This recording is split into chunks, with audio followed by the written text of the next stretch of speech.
हम अतुल। आज हमारे साथ हैं गोविंद जायसवाल जी, 2007 बैच के आईएएस ऑफिसर, जो अभी डिप्टी सेक्रेटरी हैं मिनिस्ट्री ऑफ हेल्थ में, गवर्नमेंट ऑफ इंडिया। एंड मेरे ख्याल से उनके लिए कोई इंट्रोडक्शन की जरूरत नहीं है। आई थिंक आप सीधे ही बात करें गोविंद जी से। Welcome to this show Govind ji. आपके लिए एक सफलता फर्स्ट अटेम्प्ट में मेरे ख्याल से सपने से कम नहीं रही होगी, बट इसके पीछे की दास्तां बहुत लंबी होगी। तो आप एक अपना, जहाँ से आपने एक सोच शुरू की, जैसे सिक्स्थ में जब आप थे तब आपने आईएएस एग्जाम के बारे में सोचना शुरू कर दिया था, आपने एक कैरियर चुन लिया था। तो आप अपनी इन सब चीज़ों के बारे में आप बताएं, कैसे आपने अपनी राह चुनी और उसको किस तरह से अपनी मंजिल को पाया। एक्चुअली आईएएस के बारे में तो इनिशियली ऐसी बात सोचा नहीं था, मतलब। लेकिन एक इंसिडेंट ने मुझे काफ़ी वो इंस्पायर किया या एक्सपायर किया, आप जो बोल सकते हैं। जब मैं हमेशा पढ़ाई में बहुत ही तेज़ था, तो उस एरिया के अच्छे लड़के भी मेरे साथ दोस्ती रखते थे। तो एक बार मैं खेलते खेलते किसी घर में चली गया था, तो उनके फादर, जब तक वो आ गए थे उस लड़के के, और उन्होंने मुझे पहले पूछा कि क्या करते हो। मैं पढ़ाई करता हूँ। फिर उस लड़के ने बताया कि नहीं, ये पढ़ता है, बहुत अच्छा है। देन वॉज ओके, बट उन्हें फिर पूछा कि तुम्हारे फादर क्या करते हैं। तो फादर के प्रोफेशन के बारे में जान कर कि एक रिक्शा चलाते हैं, तो he was quite angry at that point of time. और मुझे तो घर से निकाल भी दिया, अपने बेटे को भी बहुत डांटा कि तुम ऐसे लोग के साथ दोस्ती रखते हो, ये वो। तो फिर उस दिन मैं क्लास 6 में था, तो 11 साल या 12 साल के अराउंड था मैं।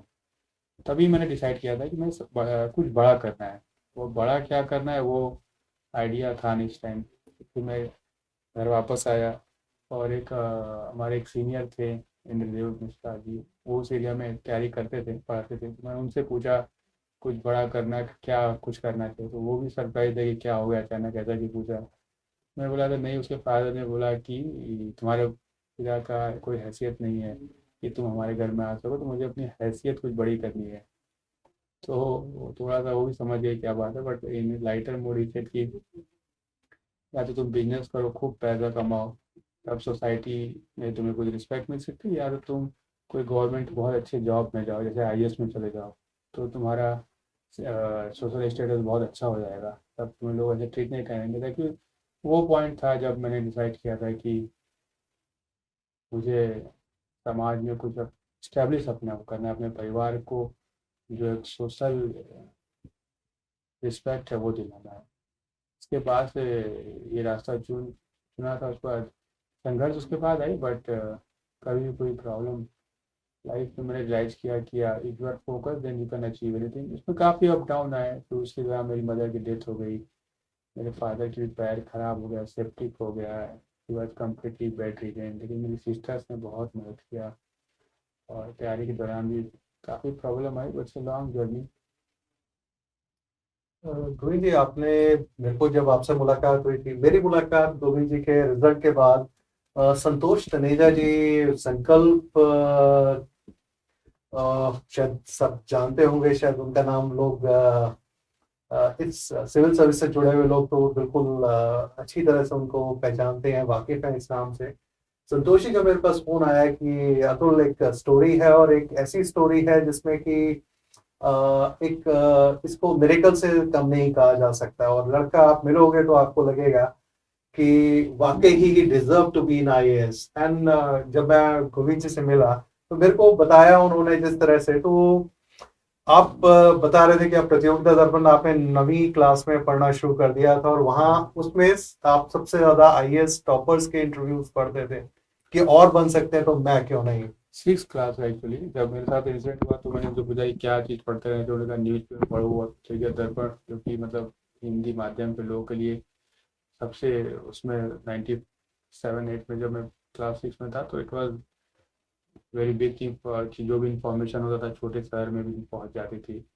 तो मैंने पढ़ना तब शुरू किया, और उसमें जो भी इंटरव्यू आते थे मैं हमेशा पढ़ता था, और उसमें उन लोगों का इंटरव्यू में बहुत दसों बार पढ़ता था जो फर्स्ट अदर में निकालते थे। मुझे अंकुर गर्ग का भी इंटरव्यू याद है, और जो फर्स्ट अटैम्प्ट में 2003 में निकाले थे, तो मैं उनके भी इंटरव्यू पढ़ता था। मुझे समझ में, मैं हमेशा ट्राई करता था कि इनके अंदर ऐसी क्या खास बात है जो एक बार में ये निकाल सकते हैं, तो मैं क्यों नहीं निकाल सकता। उस चीज़ों को मैंने समझने की कोशिश किया, कई लोग से पूछता था, उनके बोलते उनके पेरेंट्स उनको बहुत पहले से गाइड करते हैं, या they have a good guidance all those thing. तो मैंने कहा कोई बात नहीं, इट माइट पॉसिबल कि मैं किसी से पोजीशन में पीछे हूँ, मेरी सिचुएशन काफ़ी पीछे है, लेकिन स्पीड तो मैं बढ़ा ही सकता हूँ। तो वो चीज़ मैं हमेशा ध्यान रखता था कि अगर कोई एक भी बंदा 10 सालों में फर्स्ट अटैम्प्ट में निकला है, तो मैं क्यों नहीं निकल सकता। तो प्रतियोगिता दर्पण के वो जो इंटरव्यूज थे, उन सबसे काफ़ी हेल्प मिली मुझे। आप जब तैयारी शुरू कर रहे थे तो आपने अपने लिए ऑप्शनल्स जैसे चूज किए, और अपने लिए जो जैसे इसको एग्जाम को स्टेज वाइज देखा, या कंप्लीट तैयारी के बारे में आपने अपना एक सोच बनाई थी? मैं कंप्लीट पैकेज के बारे में सोच रहा था। जब मैंने 2006 में प्री देना था, मैंने 2005 में फॉर्म भरा था, और तभी से, और 2005 में फॉर्म दिसंबर में निकलता था, और मई में एग्ज़ाम हुआ था 6 में, और 6 अक्टूबर में मेंस हुआ था, 2007 के 24 अप्रैल को इंटरव्यू हुआ था। तो मैंने 2005 के अप्रैल से ही पहले मेंस की तैयारी करना शुरू किया था। मेंस की तैयारी करना शुरू किया था, चीज़ों को समझना शुरू किया था। जो हिंदी माध्यम के या किसी भी माध्यम के लोगों का मैंने देखा है कि जनरल स्टडी में हमेशा इशू रहा है, क्योंकि जनरल स्टडी ऑप्शनल की तरह नहीं हो सकता है कि आप कुछ स्पेसिफिक महीने में कवर कर पाएँ। जनरल स्टडी के लिए आपको ब्रॉड आस्पेक्ट आता है।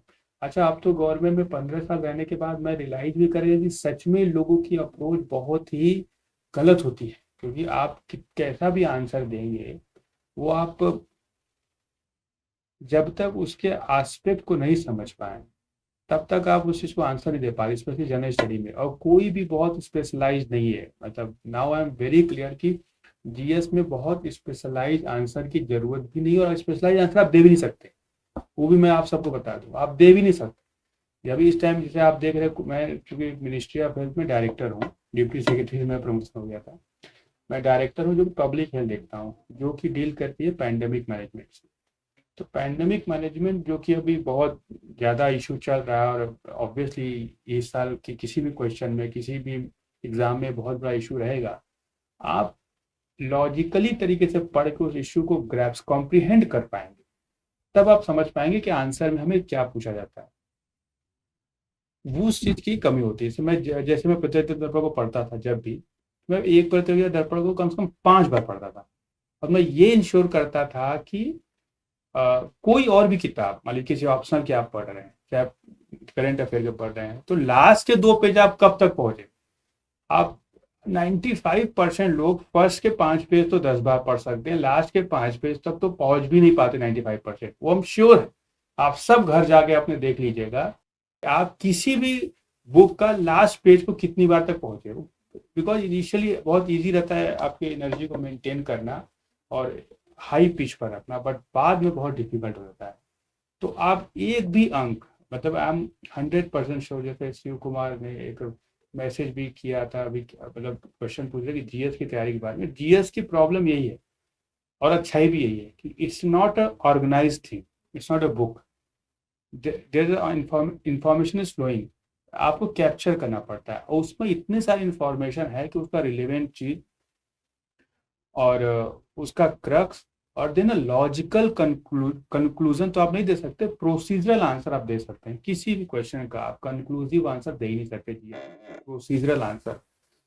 इसीलिए हर दिन आपको इश्यूज को पढ़ना पड़ता है, रिपीट करना पड़ता है, और अपने आप को मेंटली ग्रैस्प करके फिर समझना पड़ता है। और इसमें इतना बड़ा डायमेंशन है कि आप ज्योग्राफी है, आप हिस्ट्री है, आप पब्लिक एड है, करंट अफेयर्स है। तो इसलिए आपका फोकस होना चाहिए। जब जीएस में आपका, मेरा जीएस में बहुत अच्छा नंबर आया था, और मतलब आई एम फ्रैंकली से मैंने जीएस का कोई कोचिंग नहीं लिया था। जनरल स्टडी में मैंने कभी कोई किसी से खास गाइडेंस नहीं लिया था। मेरे ऑप्शन में लिए थे, इट इज ट्रू कि ऑप्शनल में लिए, लेकिन मैं बहुत पहले से प्रतियोगिता दलों को पढ़ता था। एक्चुअली मैं क्या, मेरी सिस्टर भी पढ़ती थी, तो उससे मैंने चीज़ों को समझा, इन्फॉर्मेशन को ग्रैप्स किया, और एक अंक को, मतलब हर मंथ में जो एक अंक आता था, मैं कोशिश करता था मैं 3 से 4 बार पढ़ पाऊँ, और मैं फिर किसी को दे देता था। कि you ask any question related to topic, चाहे लास्ट का 5वां पेज हो या वो आप लोग बिल्कुल ध्यान रखिए और कंप्लीट पैकेज आप देखिए, ये आप लोग हमेशा ध्यान रखना पड़ेगा। जैसे अब एग्जाम में बदलाव आया 2011 में प्रीलिम्स में, सी सेट आया, उसके बाद 2013 में एक ऑप्शनल कम हुआ और उसके बाद जीएस के पेपर सब 4 हो गए। ये बदलाव जो आया उसका एक सबसे बड़ा एक जो प्रभाव नजर आ रहा है वो हिंदी माध्यम पे ज्यादा नजर आ रहा है, और ग्रेजुअली साल दर साल हिंदी माध्यम का रिजल्ट गिरता जा रहा है। आपको क्या लगता है कि क्या कमी है इस टाइम, कहाँ पे कोई परेशानी हिंदी माध्यम के स्टूडेंट्स फेस कर रहे हैं? बुक ओरिएंटेड क्या होता है ना कि मेजॉरिटी जो हिंदी माध्यम में लोग हैं वो बुक ओरिएंटेड बहुत करते हैं कि एक बुक को पढ़ते, इट्स वेरी इजी। मैं आप लोगों को ये बार बोलो कि ऑर्गेनाइज फॉर्म में आप देखते हैं कि एक बुक मिले उसको 10 बार हम पढ़ लें और हम उसी के बारे में रिप्लाई कर पाए। अब वो सिस्टम खत्म हो रहा है, जो इश्यूज पर आपके आइडियाज मांगे जाते हैं, तो इश्यूज पर आइडियाज मांगे जाते हैं कि अभी पैंडेमिक है तो पैंडेमिक मैनेजमेंट आप कहीं भी पढ़ेंगे, इट माइट पॉसिबल कि 4 किताब पढ़ें कि कहीं से 2 लाइन मिला, कहीं से 2 लाइन। आप लाइनों को हम आइडिया को ग्रेस्प नहीं करते, हम लाइनों को ग्रेस्प करने में हम बहुत स्मार्ट हैं, आइडियाज को ग्रेस्प करना पड़ेगा। देन एग्जैक्टली हिंदी मीडियम के साथ कहाँ प्रॉब्लम हो रही है, तब मुझे वो पूरा डेटा देखना पड़ेगा कि नंबर ऑफ प्रीलिम्स में कितने लोग क्वालिफाई कर पा रहे हैं, प्रॉब्लम मेंस के लेवल पर आ रही है कि प्री के लेवल पर आ रही है। प्रीलिम्स से एक सबसे बड़ा एक अगर आप शायद हमने 50-50 अभी कुछ दिनों पहले बात भी की थी इस बारे में, फिर दोबारा से आपसे मैंने एक इंटरव्यू किया था। तो एक्चुअली अगर पहले क्या था कि 50-50% प्रीलिम्स में क्वालिफाई करते थे हिंदी और इंग्लिश मीडियम में, उस 50-50 में से उस 50 में से 10 या 20 जा पाते थे मेंस में हिंदी मीडियम से, और 50 में से 30 इंग्लिश मीडियम जा पाते थे। तो समझ में आता है कि पहले प्रॉब्लम इंग्लिश मेंस के लेवल पर था। लेकिन अगर अभी इनिशियली आप प्रीलिम्स में ही चले जा रहे हैं तो इट मीन्स कि उसमें तो कोई इंटरप्रिटेशन की जरूरत ही नहीं है। तो थोड़ा सा आपको अपडेट करना पड़ेगा, कोई एग्जाम का पैटर्न हमेशा बदलता रहता है और उसके अकॉर्डिंगली हमको अपने आप को एडजस्ट करना पड़ेगा। वी कांट एक्सपेक्ट, ये बात हमेशा देखना पड़ेगा कि आप प्रीलिम्स के लेवल पर नहीं डिस्क्वालीफाई हो पाए, क्योंकि प्रीलिम्स में तो केवल इन्फॉर्मेशन मांगी जाती है, उसमें तो कोई आपके आइडियाज भी नहीं मांगे जाते, it's only collection of information. तो पूरे डेटा को देखना पड़ेगा। मैंने भी उतने डिटेल में डेटा को देखा नहीं कि किस लेवल पर परसेंटेज ड्रास्टिक चेंज हो रहा है हिंदी इंग्लिश का। बट हाँ, अगर कोई इशू है then it has to be very clear, which I am not clear कि कहाँ पर पॉइंट एक्चुअली वेस्ट हो रहा है। जैसे आप बताते थे कि आप जब तैयारी करते थे 2 से 3 न्यूज़पेपर्स आप पढ़ते थे, और एक जो यूपीएससी का एक क्रिएटिव नेचर रहा है पेपर का, एक इनोवेटिव उनका अप्रोच रहा है सिविल सर्विस एग्जाम के लिए, चाहे वो प्रीलिम्स हो या मेंस हो, तो न्यूज़पेपर्स करंट अफेयर्स की जो एक इम्पोर्टेंस है उस चीज को वो आपके टाइम में भी बरकरार थी और आज भी वो, बल्कि आज और ज्यादा हो गया है। तो इस बारे में आप कुछ स्टूडेंट्स को मैसेज देना चाहेंगे? मैं जब पढ़ता था तो एक्चुअली उसमें हिंदी मीडियम में थोड़ा सा मैटेरियल की कमी है, तो वो मैं गैप पूरा करने की कोशिश करता था हिंदू से। और हिंदू में इंफॉर्मेशन तो बहुत है, मैं वही बोलूँ इंफॉर्मेशन बहुत है, लेकिन वो मार्केट टाइप में आपको नहीं। अगर आप एक भी न्यूज़पेपर को पढ़ते हैं, अगर आप उसके इंटरटेनमेंट पार्ट को हटा दें, जो कि हमने हिंदू पेपर में तो काफ़ी सही रहता था, इंफॉर्मेशन रहता है कि हर इशू जो आज मेजर है उस पर उनका कोई ना कोई कॉलम आता था। तो आप कितनी बार पढ़ सकते हैं, कितनी बार समझ सकते हैं, इसी जगह कोई गाइडेंस की जरूरत पड़ती है, क्योंकि हर एक आदमी के केवल में इतना नहीं कि मल्टीपल चीज़ों को देख पाए। तो यहाँ पर गाइडेंस की बहुत बड़ा रोल है। लेकिन मैंने तो एक न्यूज़पेपर को पढ़ता था और बार बार रिपीट करके मैं समझने की कोशिश करता था, फिर उसको कलेक्ट कर लेता था एक वीक में, फिर मैं वीकली नोट्स बना लेता था कि इस वीक के क्या इंपॉर्टेंट एस्पेक्ट था। तो वीकली नोट्स बनाता था, फिर मैं 4 वीक के हो जाते थे तो मंथली नोट्स खुद से बनाता था, उनको देखे बिना। इस पूरे मंथ में मैंने इन टॉपिक मुझे ध्यान है। मैं हमेशा इस बात पर बहुत ही क्लियर रहा कि आप क्या पढ़ते हैं वो उतना इम्पोर्टेंट नहीं, आप कितना कैरी करते हो इम्पोर्टेंट।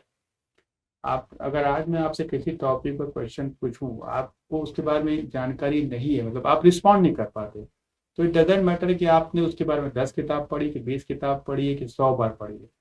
इट्स ऑलवेज इम्पोर्टेंट कि आप कितना इंफॉर्मेशन कैरी कर पाते हैं, वो चीज़ नहीं है। मैंने हिस्ट्री के ऑप्शनल सब्जेक्ट वालों को भी देखा है कि ऐसे थे, मैं उसे पूरा 90-35 के जो मेन 10 पॉइंट्स थे, आपको खड़े खड़े किसी भी समय उसको बताने की क्षमता होनी चाहिए, बट वो नहीं बता पाते, उनको याद ही नहीं आता। तो ये सब चीज़ें करिए, हम बहुत कम कैरी करते हैं। हमारे रूम में चल जाएगी, इतनी बड़ी लाइब्रेरी है बना के लोग रखते हैं, लेकिन उसमें से कितनी चीज़ें वो कैरी कर, जो चीज़ आप कैरी नहीं कर पाएंगे वो आप लिख नहीं पाएंगे, जो आप लिख नहीं पाएंगे दूसरा वाला आपको जज कर ही नहीं पाएगा, तो फिर फायदा क्या हुआ। तो अपने रूम में एक लाइब्रेरी कम बनानी है, और जितना भी रखना है तो कोशिश करना है कि हम उसका 50 to 70% कैरी करें। जितना कैरी नहीं करें उन सबको फेंकिए आप। मेरा तो बहुत क्लियर है, जो आप कैरी नहीं कर पा रहे हैं, जो आप किसी टाइम आंसर अटेम्प्ट नहीं कर पा रहे, तो आप बेकार है तब। तो ये सब एस्पेक्ट हमेशा ध्यान रखना चाहिए हर चीज़ को, स्पेशली आप जीएस में कितना ऑर्गेनाइज है, हर सेक्टर को आपने डिवाइड किया, फिर करेंट अफेयर को आपने डिवाइड किया, फिर एक्चुअली 1.5 साल तक का, मेन से पहले 1.5 साल तक का करेंट अफेयर के बारे में आपके हर इश्यूज पर आपकी क्या राय है, विद लॉजिकल और प्रोसीजरल आपका आंसर आपको अटेम्प्ट करना चाहिए। कल आपको कोई पूछ दे कि आज ये पैंडेमिक हुआ, कल ऐसा पैंडेमिक हो और हो, तो आपका क्या पैंडेमिक मैनेजमेंट हो, तो आप इतने आर्टिकल पढ़ते हैं, एटलीस्ट आपको उसके बारे में 10 से 15 लाइन, क्योंकि जीएस में आंसर ऐसा ही आता है, 10 से 15 लाइन कोई क्रक्स बना के रखना तो चाहिए। ये तो आप हमेशा होना चाहिए कि आपकी जो इतना बड़ा आपका इंडिया में वैक्सीनेशन ड्राइव चल रहा है, तो इतने बड़े मैनेजमेंट को करने के लिए क्या क्या है, किन किन कंट्रीज में हमारा सपोर्ट चल रहा है, ये तो बहुत नॉर्मल चीज़ें हैं। क्वेश्चन भी आप देखेंगे तो वही आती है, लेकिन क्या होता है कि आपके एक साल में 365 दिन होते हैं, आपके कम से कम 400-500 पॉइंट होंगे, तो हर पॉइंट के लिए आपके पास एक दिन है, तो आपने एक पॉइंट पर आज बहुत मेहनत कर ली, तो उसके बाद अगला टाइम आपको एक साल बाद ही मिलेगा। तो ये इशू है टाइम का है। लोग बोलते हैं क्यों इसमें 12-15 घंटा पढ़ना पड़ता है, पढ़ना ही पड़ेगा कि एक टॉपिक पर आपको एक ही दिन तो मिल रहा है, फिर अगला दिन तो आपका एक साल बाद आएगा, तो जो चीज़ आज छूट गया वो गया। तो ये सब एस्पेक्ट्स, प्योर टाइम मैनेजमेंट और बहुत ज़बरदस्त फोकस, कंसंट्रेशन आपका बहुत होना चाहिए। तो चेंजेस आते हैं आइडियाज़ में कि अभी ये कर लिया, फिर मन नहीं लग रहा है, अभी मैं कंफ्यूज हो रहा हूँ, तो इस जगह कोई प्रॉपर गाइडेंस रहता है तो, और फैमिली का सपोर्ट रहता है, तो वो फिर फोकस करते हैं। आपने फैमिली की बात की, लोग जैसे कहते हैं कठिनाइयाँ और परेशानियों के साथ पढ़ाई करना मुश्किल हो जाता है। मुझे याद है आपने मेरे को बताया था कि जब आप दिल्ली आए थे तो आपने एक बहुत बड़ा रिस्क लिया था वो दिल्ली आके। आपके फादर ने कुछ पैसा इकट्ठा करके आपको दिया था और उसको आपको जस्टिफाई करना, और वो एक प्रेशर था, और तो उस रिस्क के बारे में बताया, और रिस्क को फिर आपने कैसे मैनेज किया और ये सफलता पाई। वो एक्चुअली मतलब के बारे में आप बहुत जगह सुनते हैं कि जब आप अगर कम गहराई में खड़े रहेंगे तो आप तैर ही नहीं सकते, मतलब अब वो बात मैंने बाद में समझा, लेकिन it's a part of nature की। आ, जब दिल्ली आना था तो ऑब्वियसली दिल्ली इतना इजी तो नहीं कि, मैं तो फर्स्ट टाइम जब मेरी ट्रेन इलाहाबाद में पहुंची तो भी मैं सरप्राइज था, मैं वाराणसी से कहीं बाहर तो गया नहीं था लाइफ में। जब मैं ट्रेन से आ रहा था तो जब इलाहाबाद भी पहला स्टॉप आया था, मैं भी सोच रहा था कि देखो दूसरा शहर कैसा दिखता है। तो दिल्ली तो बहुत बड़ा सिटी है। यहाँ जब मैं आ रहा था तो ऑब्वियसली यहाँ एक खर्च था, फादर की हमारी ज़मीन थी एक, उन्होंने बेच दिया था, तो 40,000 मुझे दिया था। दिल्ली जा रहे हो तो वहाँ पर रहना, अगर कोई कोचिंग करना पड़े, तो ये सब्जेक्ट्स भी मैंने नए लिए थे, उसमें मेरा फिलोसफी था ऑप्शन, तो नया बिल्कुल सब्जेक्ट था, तो उसको लिए भी मुझे किसी की हेल्प की जरूरत पड़ती। तो अब ये भी था कि इस एग्ज़ाम में आप आए और अब श्योर हो नहीं सकता कि आपका कब होगा क्या नहीं होगा, तो उन सब चीज़ों का प्रेशर तो मेरे पर बहुत था। तो वो सब चीज़ें एक्चुअली मुझे तो, जब फैमिली के बारे में सोचता था तो वो सब चीज़ें डाइवर्ट नहीं होने देती थी कहीं पर भी, क्योंकि दिल्ली बहुत मेट्रो शहर है, लाइफ स्टाइल होगी काफ़ी हाई प्रोफाइल है, और हम लोग बिल्कुल नॉर्मल थे, तो लोगों को देख कर डिस्ट्रैक्ट होना बहुत ईजी बात है। लेकिन फैमिली के बारे में सोच कर मैं हमेशा रहता था कि भाई अब खुद को फोकस रखना है, एक्स्ट्रा फोकस रखना है। तो था कि भाई वो तो बिल्कुल लास्ट इन्वेस्टमेंट है लाइफ का, जो भी सेविंग है। तो मेरे फादर को जब मुझ पर ट्रस्ट था तो उस ट्रस्ट को मैं कभी ब्रेक नहीं होने देना चाहता था, इसलिए मैं और भी मेहनत करता था दिन रात। कभी मैंने सोचा नहीं कि अभी दिन है कि रात है। तो लाइफ में इतना सिक्योरिटी के बारे में मुझे लगता है सोचना ही नहीं चाहिए वेरी। अब क्योंकि ज़िंदगी का मेरा खुद का अब भी अनुभव बढ़ रहा है, बहुत ज़्यादा सिक्योरिटी जो साइन ऑफ कॉवर्डनेस। ज़िंदगी में रिस्क लीजिए आप, तभी आप कुछ इंजॉय कर पाएंगे। सब जगह सिक्योरिटी क्यों होनी चाहिए, और मुझे तो समझ में इतना सेफ्टी की चिंता क्यों। मतलब आपको कॉन्फिडेंस होना चाहिए अपने ऊपर, और जो आप प्रयास कर रहे हैं उस प्रयास में आप सक्सेसफुल होना चाहिए। हो सके अचीवमेंट ना मिले, लेकिन जब आपका अटेम्प्ट सक्सेसफुल होता है तो you will enjoy your life.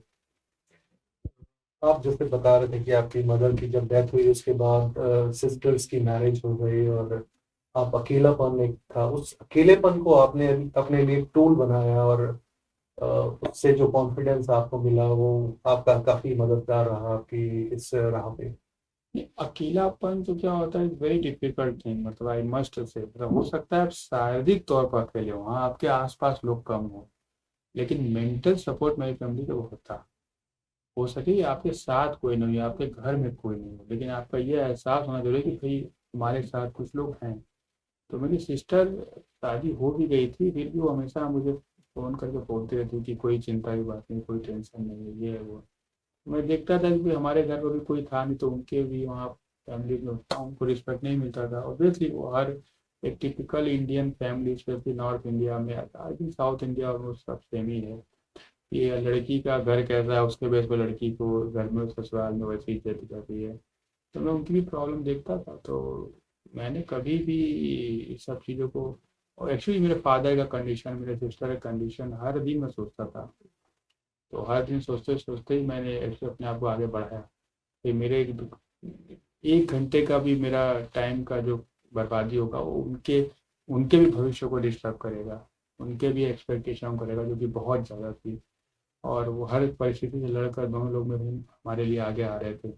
तो मेरी भी एक रिस्पॉन्सिबिलिटी थी कि मैं हर परिस्थिति लड़ूँ। तो कभी खाना मिला चाहे नहीं मिला, कभी चाय रहा, इतनी उसका वजह मेरे पास चाय के लिए इतना पैसा भी नहीं रहता था, क्योंकि उसके बाद बुक्स है, ये सब वो सब है, तो आप कैसे ले सकते थे। लेकिन मुझे समझ में आता है, कोई मुझे पूछता है कि 10-15 घंटा पढ़ना है कि कितना पढ़ना है, मुझे समझ में आता है कि लोग दिल्ली क्यों आते हैं, कहीं भी क्यों जाते हैं। आप पढ़ने ही आए हो, बाकी टाइम आप सो सकते हो जो कि फिजिकल नीड है। नहीं तो आप पढ़ो, अगर आप 24 घंटा पढ़ सकते हो पढ़ो। फैमिली दुनिया में सबसे इम्पोर्टेंट चीज़ आपकी फैमिली है मेरे हिसाब से। You must think about them कि क्या सिचुएशन है, कैसे है उनका, आपका एक गलत स्टेप उनके लिए कितनी उदासी का सबब बन सकता है, और पेरेंट्स से ज़्यादा इम्पोर्टेंट तो कुछ होता ही नहीं। तो मैं इन सब चीज़ों को हमेशा ध्यान रखता कि भाई ये मेरा एक घंटा भी खराब होगा तो उसका फर्क मेरी फैमिली पे पड़ेगा। That was the reason. एक और फैक्टर जो मैंने बहुत देखा है और मेरे सामने पिछले 33-34 साल में बहुत इंसिडेंट्स आए हैं जहाँ पीयर ग्रुप आपका जो साथ में आपकी तैयारी कर रहे हैं लोग, वो एक तरह से आपको मोटिवेट करते हैं, आपके साथ एक ऐसा एनवायरनमेंट मिलता है जहाँ की सक्सेस के बारे में सोचना बड़ा आसान हो जाता है। गोविंद जी, आप अपनी चीज़ों को शेयर करें एक बार। मैं पीयर ग्रुप, मेरा तो क्या था कि कोई मैं ज़्यादा बड़ा ग्रुप नहीं था मेरा, मतलब मेरा तो एक ही फ्रेंड था और हम दोनों लोग साथ में थे। मैं आपको बताऊँ, रिटेन में मेरे 1070 थे, उसके 1065 थे। हम लोग इतने ज़्यादा क्लोज थे कि हम लोग के मार्क्स भी जो फाइनल मेंस में आया था तो इतने 5 मार्क्स गैप था 2000 का जो था। तो उसका रीज़न क्या था कि भीड़ नहीं चाहिए, न एग्ज़ाम के दौरान न लाइफ में। क्वालिटी आपको चाहिए, क्वालिटी पर्सन चाहिए जो आपके साथ हो। तो हमारा एक फ्रेंड था अजीत, वो भी उसी साल सेलेक्ट हो गए थे। तो हम लोग साथ साथ तैयारी करते थे और अपनी बात एक दूसरे करते। कई बार हम लोग 2-2 3-3 महीना नहीं मिलते थे, तो चेक की there should be no obsession भी थी इस तरह। हम लोग ऊपर नीचे ही बिल्डिंग के रहते थे, लेकिन कई बार हम लोग 3-3 महीना नहीं भी मिले, जबकि हम लोग बहुत ही क्लोज फ्रेंड हैं। तो लेकिन हम लोग को हमेशा किसी जब एग्ज़ाम था तो मैं 2-2 दिन कंटिन्यूस किसी सब बुक को पढ़ता रहता था। उसके बाद मैं उसको दे रहा कि इसमें से कहीं से कोई टॉपिक कोई इश्यू को मुझसे पूछो, या नोट्स जो तैयार किए थे वो पूछता था, या मैं अपने जवाब, हम लोग के ऑप्शनल भी सेम थे। तो लाइफ में अब इसी तरीके से उस पीयर ग्रुप का था। फिर क्या होता है, कई बार हम लोग बहुत बड़ा डिस्कशन ग्रुप बना लेते हैं। उसमें डिस्कशन ग्रुप में it become snack party type में हो जाता है कि अब पार्टी रोज करने लगे। मेरा जो मैं एक्चुअली बचपन से ही भगवान शिव से बहुत इंस्पायर रहा हूँ कि उनके लाइफ स्टाइल से, और बहुत हार्श चीज़ों से। जो मैं कई बार खाना छोड़ देता था 15-15 बजे, कई चीज़ें मैं छोड़ देता, तो जस्ट है कि मेरा अपने जो मतलब सेंसेस है उस पर कितना कंट्रोल है। तो मैं बनारस का हूँ और मेरे मतलब शिव जी को आइडियल मानता हूँ। तो मेरा रास्ता बहुत टफ रहा, हार्श रहा, मतलब आई मस्ट से हार्श रहा। मुझे फालतू की चीज़ें या एक्सक्यूज बिल्कुल इरिटेट कर देती हैं। कोई किसी काम बोले मैं थक गया, या मैं कुछ ये हो गया, या मेरा आज मेरे कोई बोले एक मेरा एक मन ये करा, मेरे को 2 झापड़ उठ के मारा तुरंत। जब आप किसी चीज में आए काम करने तो आप काम करो, फिर यहाँ मन दिमाग ये सोच वो सोच, क्या फालतू की बात है। इवन टिल द पॉइंट आपका पूरा एनर्जी एग्जॉस्ट ना कर जाए तब तक आपका एफर्ट है। माइट पॉसिबल कि ये आपको बैक फायर कर जाए। मुझे तो किया था मेंस एग्जाम के बाद। मेरा एग्जाम देकर जब मैं निकला तब से ही मेरी तबीयत बहुत ज़्यादा खराब हो गई थी। टिल द एग्जाम मेरा बॉडी ने पूरा सप्रेस किया था सिस्टम को।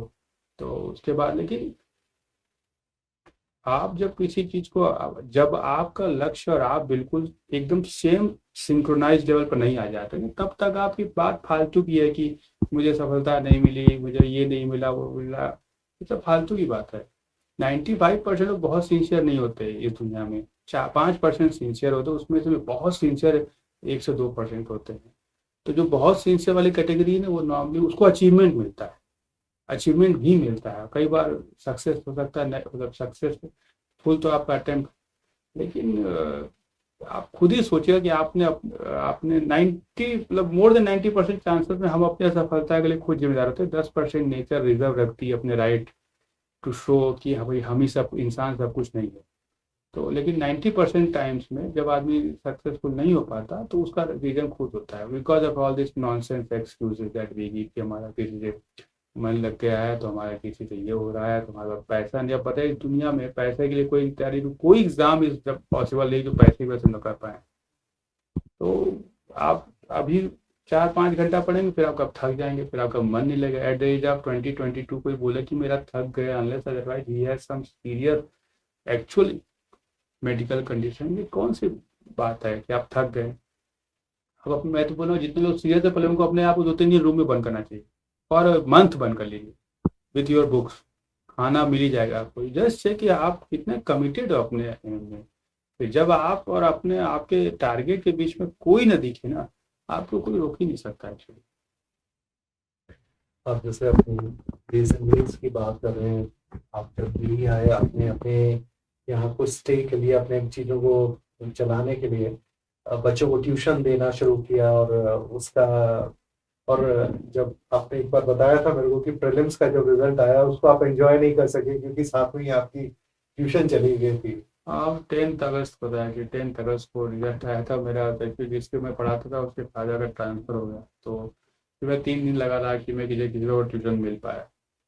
3 दिन तक खोजते खोजते खोजते मेरे फ्रेंड जो थे, फर्स्ट अटैम्प्ट था हम लोग का, तो जिनका एक निकल भी गया था दे वर वेरी हैप्पी, जिनका नहीं भी हुआ तो वो भी ठीक ठाक थे। हमको लगता था कि पहला ही अटैम्प्ट नहीं हुआ। लेकिन मुझे 3 यही टेंशन था कि दूसरा ट्यूशन मिल जाए तो I can survive in Delhi. But financial problem life में सबसे छोटी प्रॉब्लम टू अचीव एनीथिंग, ये मेरा बहुत है। क्योंकि मेरी जो बहुत इमोशनल सपोर्ट बहुत अच्छा था मुझे अपने सिस्टर्स का, फादर का।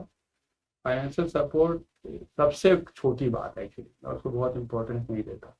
क्योंकि मुझे जितना भी पैसे की जरूरत थी मैं कमा लेता, उससे कोई फर्क नहीं है। और कम हो पाता ज़्यादा हो पाता, लेकिन जितनी ज़रूरत थी मैं कमा लिया था और उसमें दिक्कत नहीं आई थी कभी। तो फाइनेंशियल रोना का गाना कोई अब भी करता है तो मतलब वो चीज़ मुझे कभी समझ नहीं आती इस दुनिया में, जहाँ आपके लिए नरेगा तक है, इसमें 250-150 रुपये मिलता है। उसमें आप ये बात बोले कि नहीं हमको पैसा नहीं है, तो हमको ये जो बात है वो बात आप खुद कंडीशन अपने लाइफ में तय करते हैं। लाइफ में कंडीशन तोड़ दीजिए। तो सोशल कंडीशन है, एक्सपेक्टेशन है कि समाज क्या कहेगा, वो कैसे करेंगे।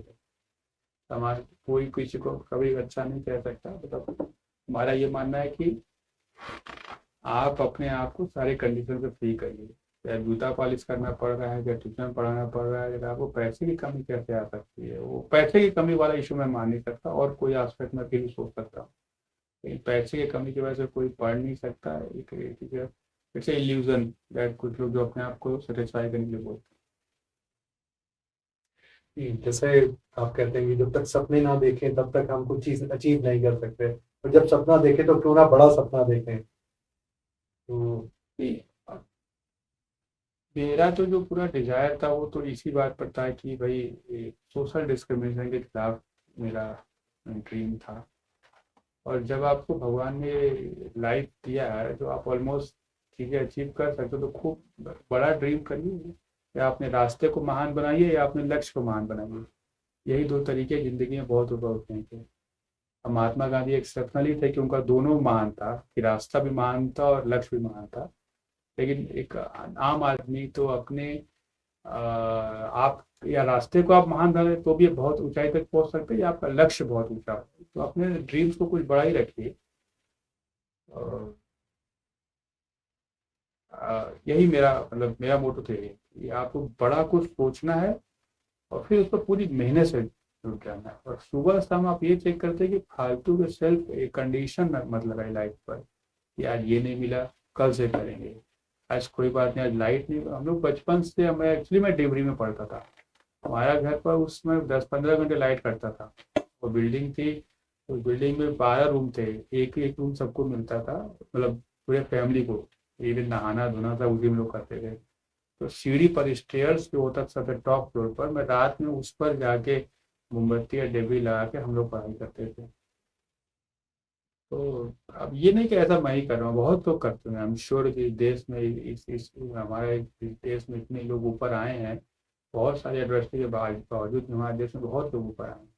तो इन सभी लोगों ने अपने ज़िंदगी में ऐसे ही टाइम काटे होंगे, उसमें एक सोच देना कि ये नहीं है वो नहीं है, उन सब बातों को मैं कभी नहीं मानता। जब आप एग्जाम की तैयारी कर रहे थे और जब प्रीलिम्स पहली बार लिया, तो आपके दिल में कुछ डर था इस एग्जाम को लेके? इतने लाखों लोग प्रीलिम्स में बैठते मैं हैं बिल्कुल और डर था, मतलब मेरे अंदर हर वो प्रॉब्लम थी जो सबके साथ हो सकती है, लेकिन मैं उन सबको कभी अपने ऊपर प्रभाव नहीं किया। मैं बिल्कुल डरता था। मैं हमेशा सोचता था कि भाई ये इस बार नहीं। जब मैं प्री दे कर आया तब भी मैंने अपने कम से कम 50 मिस्टेक काउंट किए, जो मैं नेक्स्ट अटेम्प्ट में नहीं उठाऊंगा उसमें जिसमें मेरा हुआ था। और जब मेंस दे गया फिर भी उसके अगले दिन मैंने कम से कम 50 मिस्टेक अपने लिखे कि अब अगले वाले में इसको नहीं दोहराऊंगा। तो मैं अपना सबसे बड़ा क्रिटिक्स मैं खुद हूँ, मुझसे ज़्यादा कमी मेरे अंदर कोई नहीं पूछ सकता। तो मैं जितना भी असेसमेंट अपना एक्चुअली शुरू से 10th में जितना असेसमेंट किया उससे मैं 20% ऊपर था। 12th में भी मैं जितना असेसमेंट खुद का किया वो 23% ऊपर था। और मैंने सिविल सर्विस में भी जितना असेसमेंट किया उससे मेरा बहुत ऊपर था। मैं नॉर्मली अपना सबसे ज़्यादा क्रिटिसाइज करता हूँ हर चीज़ को लेकर। तो और डर बहुत था मेरे अंदर। तो मैंने जो आता था तुरंत लिखता था मेरे से ये गलती हुई, इस पूरे साल मुझसे ये गलती हुई, इस ऑप्शन पर मैंने कम ध्यान दिया, इस पैटर्न पर मैंने ध्यान दिया, उसे तो छोड़ा, वहाँ गलती हुई, उस दिन गया मैं मूवी देखने चला गया, या वो मेरा दिमाग उस डेट पे चला, मैं वापस कैसे करूँ, इस सब मैं बहुत ध्यान रखता था। तो अपनी कमियां आप खुद देखिए कि आप क्या कर सकते हैं। और डर तो लगता था, मतलब इट इज हाईली, क्योंकि मैं हिस्ट्री फिलोसफी मेरा ऑप्शनल था, उस समय 2 ऑप्शन होते थे।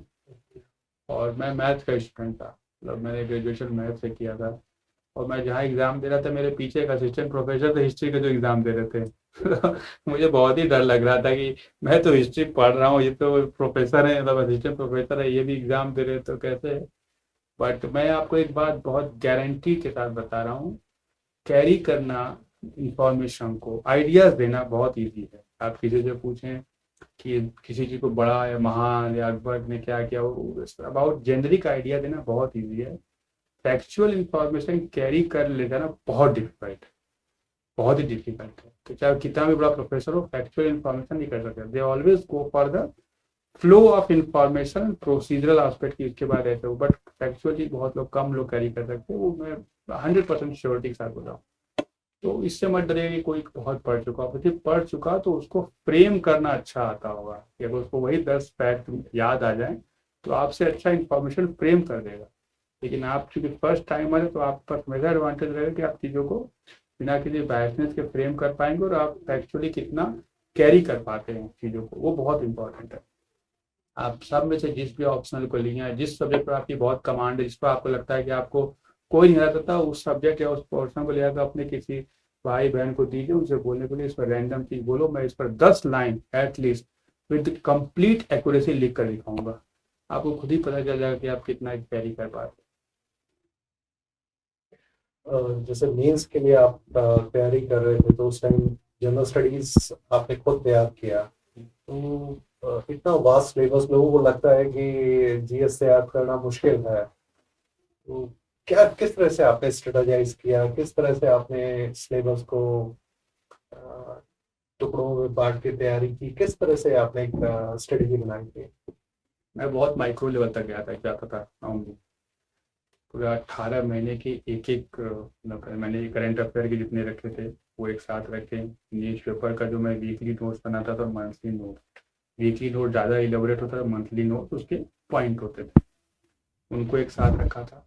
फिर उनके जो पब्लिक ऐड के जो मेन टॉपिक आए थे, और पब्लिक ऐड देखिए किसी भी चीज़ में दो होते हैं, एक तो स्टैटिक पॉइंट्स जो कि एज इट रहेंगे, जैसे आपका पब्लिक एड हुआ उसके जो प्रिंसिपल है वो एज इट रहेंगे, कॉन्स्टिट्यूशन हुआ उसके एज इट रहेंगे।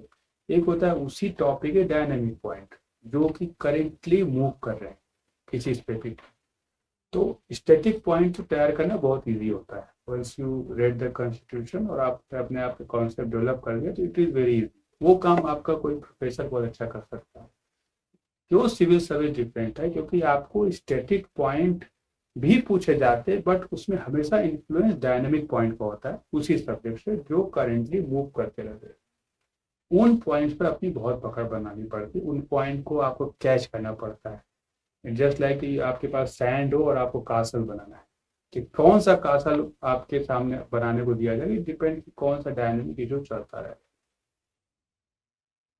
National centre for disease control, मैं आपको एग्जांपल दे रहा हूँ, या इसको यूएस में सीडीसी बोलते हैं, centre for disease control, India में भी है। अभी तक आप लोगों को बहुत लोग कम पता होगा कि इंडिया में भी है, क्या काम कर रहे हैं। डिजीज सर्विलेंस हमेशा से रहा है, इतना इसमें जन हमेशा रहा है डिजीज सर्विलेंस। अब आपसे डिजीज सर्विलेंस के बारे में पूछा जा सकता है, क्योंकि अब ये 10 साल से टॉपिक कम हो सकता है, इसके बारे में लोग जानते हैं। मेरा ये कहने का मतलब है कि आपके जो सिलेबस है वो स्टैटिक है, उसमें से डायनेमिक एस्पेक्ट कौन सा आ सकता है वो आपको कैच करना पड़ता है। तो मैंने ज्योग्राफी के भी स्टैटिक पॉइंट बनाए थे, हिस्ट्री के भी बनाए थे, पब्लिक हेल्थ बनाए थे। अभी हिस्ट्री के क्या स्टैटिक स्टैटिक पॉइंट ही पूछे, उसमें डायनेमिक पॉइंट के आने के कम चांसेस है, लेकिन अब तो इतनी चीजें बदल गई कि उसमें भी डायनेमिक पॉइंट जोड़ देते हैं, करेंट और कंटेम्प्रेरी हिस्ट्री का पॉइंट लेकर आ जाते हैं।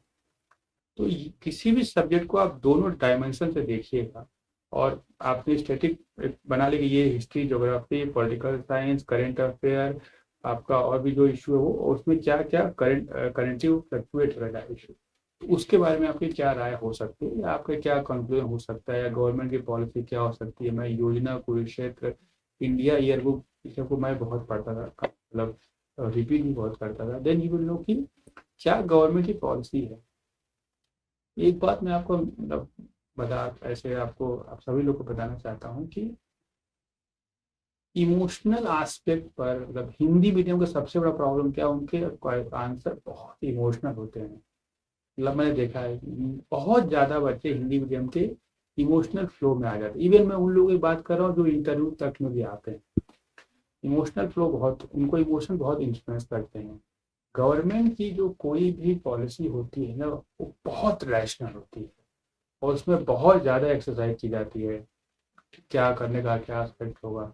जब आप होता है कि सिविल सर्विस में आप नहीं हो, तो अगर तैयारी आप नहीं कर रहे हैं तब तो आप ऐसे फालतू फालतू के चैनल भी देख सकते हैं, लेकिन when you are in this line I must say you should leave watching television, I must say, क्योंकि वहाँ पर मैंने कभी ऐसा नहीं देखा कि बहुत एक्यूरेट या बहुत रैशनल बातें चल रही हैं which can influence your thought process also. तो जीएस में ये बात बहुत है। मैं भी उसमें, मैं कोई भी, मैं तो खैर टीवी मैंने देखा ही नहीं था, मेरे घर टीवी था भी नहीं, तो और जब दिल्ली में था तो टीवी की बात ही नहीं थी।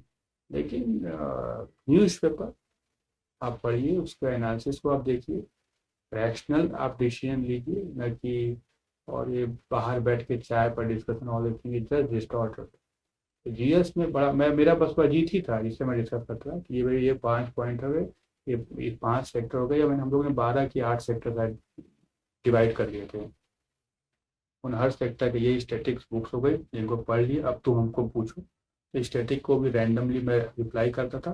तो उसके फिर बाद ये पिछले 18 महीने में इन सब पॉइंट्स पर ज़्यादा फोकस दिखा, सरकार में या कोई इशू में या पार्लियामेंट में या करेंट अफेयर में, तो उसका भी हम लोग एक अलग बनाते थे। तो मेरे काफ़ी अच्छे मार्क्स थे। तो इट वॉज ऑलमोस्ट 57% था मेरा, which is good I suppose कि जीएस में उतने नंबर अच्छे माने जाते हैं, तो इस तरीके से मेरी स्ट्रेटेजी थी। जब ऑप्शनल्स की बात करें तो आपने जैसे बताया कि मैथ्स का आपका बैकग्राउंड है और आपने हिस्ट्री और फिलोसफी सब्जेक्ट्स को चूज किया। ठीक है, अब चाहे एक ऑप्शनल लेना है नए सेटअप में, बट ऑप्शनल चुनना कितना इम्पोर्टेंट है आपके सक्सेस प्लान में? ऑप्शनल चुनना इम्पोर्टेंट तो है, लेकिन मैंने तो बहुत रैंडम चुना था, मतलब मैंने कोई थॉट प्रोसेस नहीं था एक्चुअली। मुझे जीएस, मैं जब तैयारी करने दिल्ली आ रहा था तो मेरे बगल में एक संतोष कुशवाहा थे, उन्होंने यूपी पीसीएस निकाला था, मुझे बुक्स फ्री थी तो उन्होंने हिस्ट्री दे दिया था, हिस्ट्री की किताब थी, तो मैं तो हिस्ट्री लेकर आ गया था कि हिस्ट्री चूज कर लूंगा, क्योंकि बुक्स मिल गई तो मैं 2 महीने पढ़ना शुरू कर दिया था। जब दिल्ली आया तो दिल्ली में जी फिलोसफी के एक टीचर मिले, तो वो उन्होंने बोला था कि मैं गाइड कर दूंगा, तो मैंने उनसे गाइडेंस लेना शुरू कर दिया। तो मेरा तो ऑप्शनल ऐसे चुनना हुआ। तो मेरा तो कोई ऐसा गाइडेंस नहीं था, लेकिन डजेंट मैटर एक्चुअली। अगर आपके पास, जैसे मेरी वाइफ भी आईपीएस में, उनका पॉलिटिकल साइंस था, तो उनका बैकग्राउंड पॉलिटिकल साइंस का, तो उन्होंने पॉलिटिकल साइंस का ही चूज़ किया था। तो उनका एक अलग एक्सपीरियंस है, बिकॉज उनके पास एक अपना बैकग्राउंड था। लेकिन मुझे कोई फ़र्क नहीं पड़ा था कि मेरा मैथ्स है तो मैंने जीएस हिस्ट्री को लिया, फिलोसफी को लिया। लेकिन हाँ, अगर आपके पास उसका बैकग्राउंड का इन्फॉर्मेशन है तो इट विल हेल्प। लेकिन ऐसा, अगर आप नया भी सब्जेक्ट लेते हैं and you are comfortable with the subject, कोई आपको खास फर्क नहीं पड़ेगा, कोई खास फर्क नहीं। And it should not be completely different technical stream, जैसे आप सिविल इंजीनियर, इलेक्ट्रिकल इंजीनियर, ये सब आप नहीं ले सकते। जैसे टोटली कंप्लीट डिफरेंट डायमेंशन की सब्जेक्ट है, जिसके बाद इसके लिए आपका बैकग्राउंड होना जरूरी है। तो उससे क्या होता है कि आपको एक स्टेप ऐड। हिंदी मीडियम के स्टूडेंट्स के लिए एक सबसे बड़ी चैलेंज, और शायद ये पिछले कुछ सालों में एक ऐसा हुआ है कि बहुत एक सीमित सा दायरा बना लिया है। History, geography, Hindi literature, political science, 4-5 subject पे सिमट के रह गई हैं। आपको लगता है कि एक सोच बदलनी चाहिए स्टूडेंट्स को, जो कुछ चीज परफॉर्म नहीं कर पा रहे हैं, कोई चीज हाँ, अगर काम नहीं कर पा रही है, तो कुछ एक रैशनल डिसीजन लें अपने ऑप्शनल सब्जेक्ट की चॉइस में भी? बिल्कुल। किसी सब्जेक्ट पर एक्चुअली मैं, मतलब किसी सब्जेक्ट से कोई लगाव मत रखिए, आई मस्ट से। आपका टारगेट कुछ और है, कोई सब्जेक्ट इरिलेवेंट है। आपका अगर नहीं आ पा रहा है किसी में, कभी कभी क्या होता है, हमारे किसी स्पेसिफिक सब्जेक्ट में कोई ट्यून नहीं बनती, you should change. Why to adhere होने किसी स्पेसिफिक पॉइंट पर? आप सब्जेक्ट चेंज करिए, अगर आपको दूसरे सब्जेक्ट में ज़्यादा बेटर लग रहा है तो you should change the subject. ऐसा नहीं होना, वही तो होता है कि आप कंफर्ट जोन में अपने देखते रहते हैं कि इन सब पर हमें ज़्यादा गाइडेंस है। मैं वही बार बार बोल रहा हूँ, कंफर्ट जोन पर मत जाइए। जो भी आपका कंफर्ट जोन, उसको तो बिल्कुल ब्रेक करिए। आपका टारगेट है मार्क्स लाना ज़्यादा, वो जिसमें आए वो आपके लिए बेटर है। तो चाहे सिविल इंजीनियरिंग में आप अच्छा कर पाए, इलेक्ट्रिकल में कर पाए, साइकोलॉजी में कर पाए, पब्लिक में, संस्कृत में, हिंदी में, दैट डजंट मैटर। तो क्योंकि हिंदी मीडियम का क्या होता है कि कुछ स्टैब्लिश सब्जेक्ट जो उस एरियाज में, जैसे यूपी में, मैं खुद बनारस का हूँ, मैं जानता हूँ कि वहाँ पर ये सब स्टैब्लिश सब्जेक्ट है, जिनके टीचर भी रहते हैं, तो इनिशियली उनको लेना इजी होता है। इसलिए मुझे लगता है कि वहाँ के लड़के स्टूडेंट्स ऐसा लेते हैं। But I suggest all of you to not to adhere with any subject. जो भी आपका सब्जेक्ट में आपको गाइडेंस मिलता है और आप तेज आगे बढ़ पाए, उसको लेना चाहिए। You can go for any subject. और एक्चुअली आप सिविल सर्विस एग्जाम देखोगे तो उसमें आपको भ्रम है कि कुछ स्पेसिफिक सब्जेक्ट लोग आते हैं। हर सब्जेक्ट के ऑलमोस्ट स्टूडेंट्स आते रहते सेम के ही। जैसे आपने शुरुआत में कहा कि एग्जाम डिफरेंट है, जहाँ जर्नलिस्टिक व्यू, और यूपीएससी अपने नोटिफिकेशन में बड़ा क्लियरली मेंशन भी करती है इस फैक्ट को। आपको लगता है कि शायद हिंदी मीडियम के स्टूडेंट इस चीज को समझ नहीं पाते और किसी एक सब्जेक्ट में बहुत ज्यादा अंदर घुसने की, सोचने की और गहराई से जानने की कोशिश करते हैं, और शायद वो एक कठिनाई पैदा करती है? बैलेंस है। जैसे आपको एक बहुत बड़ा ग्लोब उठाना है, तो आप उस ग्लोब को पकड़ तो सकते नहीं। पकड़ने का मतलब है यू बिकेम द स्पेशलिस्ट, या आपने पूरा ओवरराइट कर लिया। लेकिन क्योंकि आप कभी नहीं पकड़ पाएंगे यूपीएससी के पैट सिलेबस को, then you have to search. एक पॉइंट ऐसा होगा जहां पर आप बैलेंस करके उठा पाए, वही बस बात है मेरे लिए। और जर्नलिस्ट ही आंसर दे पाएंगे, स्पेशलिस्ट तो हो ही नहीं पाएंगे। मैं आपको गारंटी से बता रहा हूँ कि स्पेशलिस्ट होने से बहुत दूर की बात हो गई। उस जर्नलिस्ट में भी आपको जो रैशनल आंसर है उसको भी देना बहुत बड़ी बात है। तो अप्रोच तो जर्नलिस्ट का ही होगा, क्योंकि civil service is about seeking your opinion on certain point जिसका आपको कोई जानकारी ना हो, क्योंकि आप हो सकता है एमबीबीएस हो लेकिन आपने ऑप्शनल फिलोसफी लिया है। तो जब आप स्टडी करते हैं और आप 1 2 3 10 12 करते हैं, then you develop certain rational approach toward society, toward certain subject. अगर आप एक लेवल के बाद आप देखें तो आप इसे सर्जरी कैसे करना है वो तो आप जब तक प्रैक्टिस ना करें ना कर पाए, लेकिन क्या फायदे हो सकते हैं, क्या नुकसान हो सकते हैं, किन चीज़ों में जरूरत पड़ती है, इससे जर्नलिस्ट अप्रोच स्पेशलिस्ट अप्रोच हो जाएगा कि सर्जरी करना कैसे है, वो आप कभी नहीं कर पाएंगे। तो वो अप्रोच तो वही रहेगा। तो किसी एक में आपको कितना भी डेप्थ में जाएंगे, एक स्पेसिफिक सेक्टर में आपका नंबर 1 से नहीं आएगा। एक क्वेश्चन आया है रजनी जी का कि मैं सोचती बहुत हूँ पढ़ाई के बारे में, ये करूँ वो करूँ, और रात को सोचते हैं और सुबह लगता है कि कुछ नहीं पढ़ा। पढ़ाई के बारे में किसी को अगर अपना जैसे स्टडी प्लान करना है तो क्या उसको एक अपने लिए एक स्ट्रेटजी बनानी चाहिए तैयारी के लिए? क्या टाइम टेबल बना के तैयार करना चाहिए? किस तरह से आप अपनी चीज़ों को करते थे जब आप तैयारी कर रहे थे? जनरली हम लोग मानसिक रूप से बहुत आलसी, हम सभी लोग, सभी ह्यूमन टेंडेंसी। आप बोले कि आप जैसे बहुत सोचती थी कि पढ़ूंगी पढ़ूंगी, फिर अगले दिन सोचा कुछ पढ़ नहीं पाए। आपने कितना पढ़ा है एक दिन में? आप रात को 10 बजे बुक बंद करिए और आप सोचिए कि आपने कितना पढ़ा। आप अगर उसको लिख पाए, और ये करना चाहिए रोज, आपने दिन भर जिस जिस टॉपिक के बारे में पढ़ा है रात में उसको बुक बंद करके, नोट्स को बंद करके उन टॉपिक के बारे में लिखना चाहिए। जितना आप लिख पाए उतना पढ़े, जितना नहीं लिख पाए आप किसी ड्रीम में रहे। दैट तो इट्स वेरी इजी है, बहुत डिफिकल्ट है करना। आप आधा घंटा पढ़ के बुक बंद करके लिखिए, तुरंत इमीडिएट आप नहीं लिख पाएंगे। दिन भर की तो बात बहुत डिफिकल्ट बता रहा हूँ, लेकिन ट्राई कीजिए, तब आपके दिमाग पर प्रेशर बना रहेगा कि आप जो पढ़ रहे हैं आपको रात में लिखना भी है। पढ़ना दुनिया का सबसे ईजी और आलसी वो काम है। बुक खोल के 20 घंटे भी पढ़ना बहुत ईजी है, लेकिन बुक खोल के 5 घंटे पढ़ना, उसको बंद करके 5 घंटे बाद लिखना, ये बहुत ही डिफिकल्ट काम है। कि मैंने क्या क्या पढ़े, उसके करप्ट मुझे कुछ याद भी है कि नहीं। इससे इजी काम कुछ हो सकता है दुनिया में कि आप बेड पर हैं या टेबल पर हैं और बुक लेकर बैठे हुए हैं, बहुत ईजी काम है। आप 20 घंटा बैठ सकते हैं या 20 दिन बैठ सकते हैं, it doesn't make any difference. लेकिन आप क्या पढ़ें, वो आपके दिमाग में गए और आपने ग्रेस्प किया, ये बहुत जरूरी टेस्ट करना। आप रोज करिए अपने आप को, आपको अपना समझ में आएगा सिस्टम कितना पढ़ा। वापस मैं आपके परिवार की बात करता हूँ। आपने जैसे जिक्र किया कि आप टीवी देखते नहीं थे, टीवी नहीं था।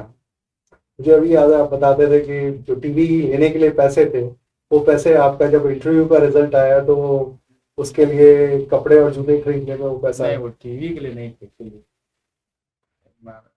क्लैरिफाई मैंने आपको बताया था, आप शायद भूल गए। जब इंटरव्यू था तो मेरी सिस्टर की तबीयत खराब थी, वो मेरे ओके। सिस्टर के प्रेगनेंसी के दवा के लिए थे। ओके। वो बात मैंने पहले भी बताई, तो वो फिर मुझे आइडिया नहीं था, मुझे भी नहीं पता था इसके बात। तो मैं तो दिल्ली में था, तो मेरी सिस्टर ने भेज दिए। डॉक्टर ने भी बोला था कि भाई आपका कैसे चलेगा अल्ट्रासाउंड, बिकॉज 3rd और 6th मंथ में मैंडेटरी होता है। तो उन्होंने बोला नहीं नहीं, हम आई एम श्योर कि गोविंद को ज़्यादा ज़रूरत है। जब उनको लगता पढ़ी तो नहीं थी, जो भी उनका एजुकेशन था उसका, भाई हमको पूरा विश्वास है कि गोविंद का हो जाएगा, और उसके लिए बहुत जरूरी है अभी कपड़े खरीदना। क्योंकि हम लोग तो, जब मुझे कई साल हो गए थे नए कपड़े खरीदे, तो ऐसा था भी नहीं कि मैं इंटरव्यू में जा सकता था। मतलब टाई और शूज तो किसी का भी पहन के चला गया था, लेकिन पैंट शर्ट तो पॉसिबल नहीं था कि आप किसी का ले लो।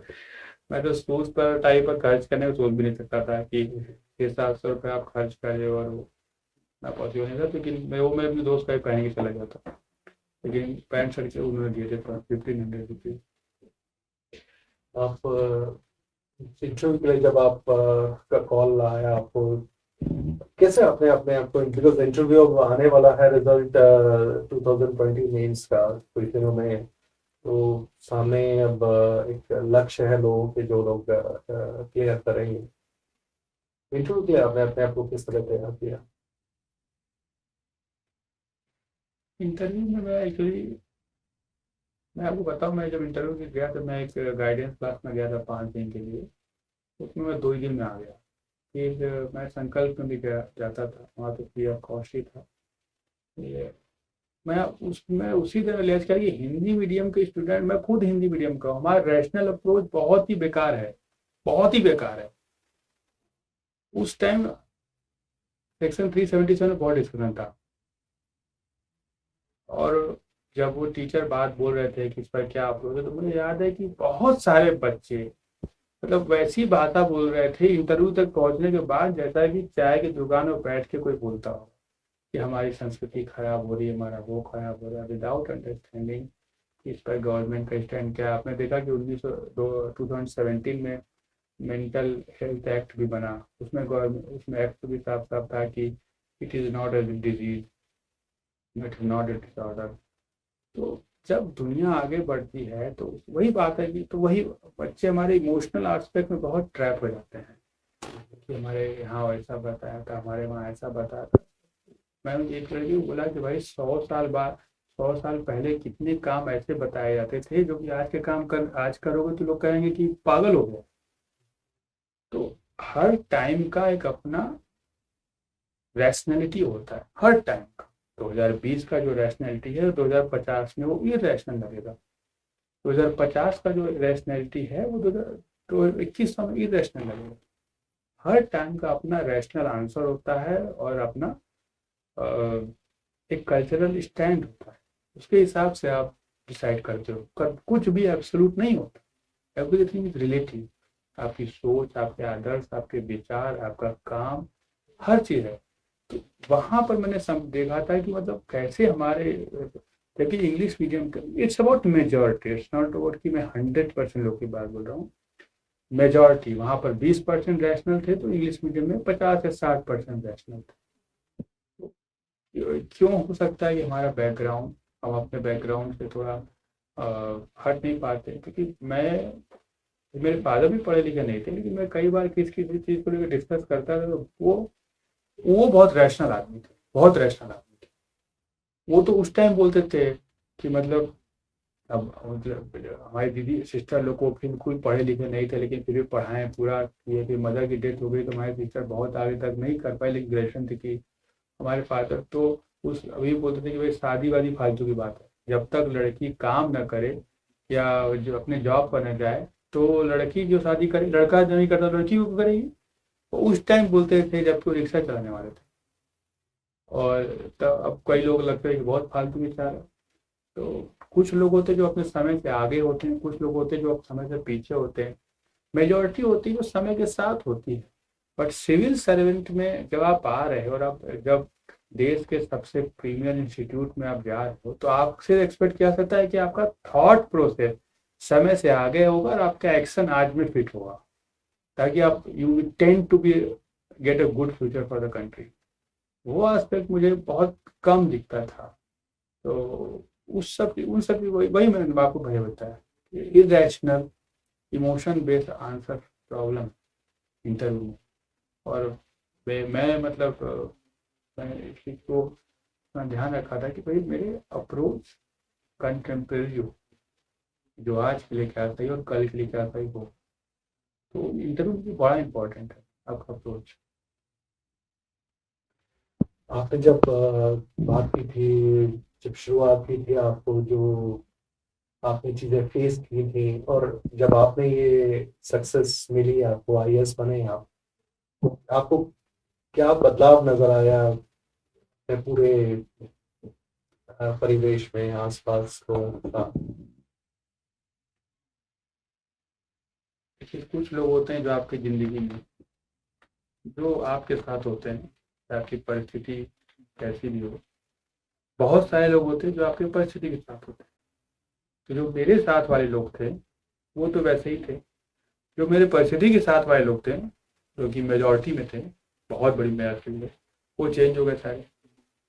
जो मेरे काम को वो गलत बोलते थे कि गलत है, मतलब मैं तो 1.5-2 साल से घर भी नहीं गया था, इसलिए मुझे बड़ा बेकार लगता था ताना सुनने में। मैं घर भी जाता था तो पीछे गली जाता था। एक बार 1.5 साल पहले गया भी था, तो बोलते ये कलेक्टर बनने निकले, उससे जनरल वो भी चेंज हो गया। कई लोग बोल रहे हैं कि हमको पहले से पता लड़का तो आईएएस बन ही जाएगा, मेहनती बहुत था।